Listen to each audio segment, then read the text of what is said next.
You ever started a project and as it went along, you just didn't have a lot of success with it, and you got more discouraged as time went on? Well, everybody has. But here's what you can do about it. Stay tuned.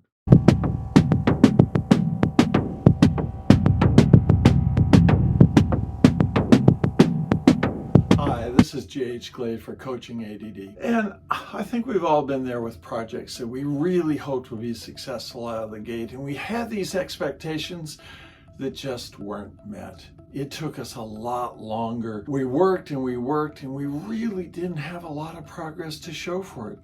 Well, folks with ADD, they will fail to finish for a variety of reasons. And yeah, let's not ignore the blush wearing off the apple and it just not being as exciting and the shiny new thing sort of dangling in front of you. But one of the reasons that people fail to finish with ADD is discouragement at the process, working really hard, but having little in the way of result. And there are some things you can do about it. The first thing, and I look at my own YouTube channel as a good example of this.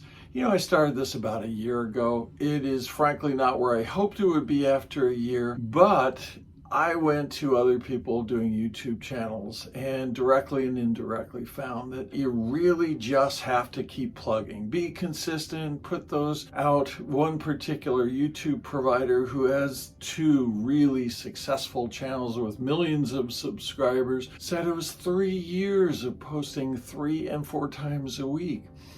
But the thing to do if you have nothing to show for it is ask yourself, are those expectations realistic? And mine are not, in terms of a YouTube channel really having a solid subscribership after a year. You want to reset the date where you evaluate your progress. And don't even think about, whether the channel or the project is successful until that date. You might not be seeing progress, but it might be occurring nevertheless. Sometimes it's like that proverbial iceberg.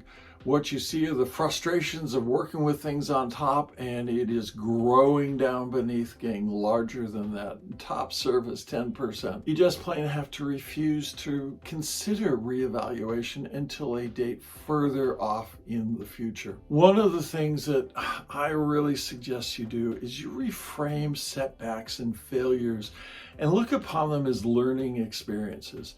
Again, I'll take my own YouTube channel, the one you're watching right now. My first videos were dreadful. There's no two ways about it.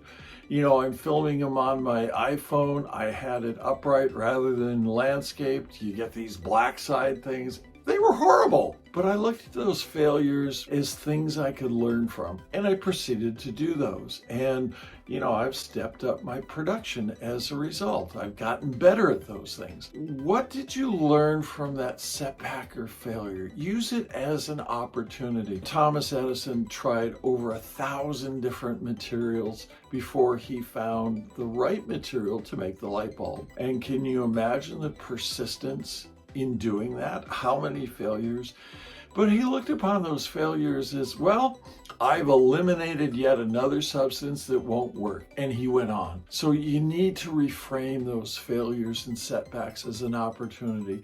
And frequently, we learn more from setbacks and failures than we do from success. That experience can actually be our very best teacher. If you're finding this video helpful, thump that like button. I appreciate you putting likes on the video, looking at the process and not the goal. That's an important step in terms of enjoying what you're doing. I've taken those skills and I have another channel and I don't put much time on it. It's a fun fishing channel that I do largely for friends. But it was really fun putting together a video of a fishing trip, and I'll put a link to that just in case you're interested. That process of making that video about that fishing trip to share with my buds who went on it, and I really don't care if anyone else watches it. We had fun on that trip, and it's an opportunity to share. And that's part of that, enjoying that process. The process, not the end point.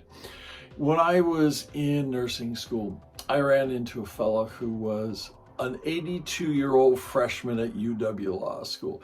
And I said to myself, I have to find out what this is about. And he actually challenged his entry to law school on the basis of age discrimination. And in talking with this gentleman, he had long since been retired and got kind of bored in retirement. He acknowledged that he probably wouldn't practice for very long at all, and he might not ever practice. It is really about the process. I'm going to thoroughly enjoy the stimulation of going to law school, and it's not so much the end point, it's that journey that you take. And so it is with sustaining projects, even in the face of failure.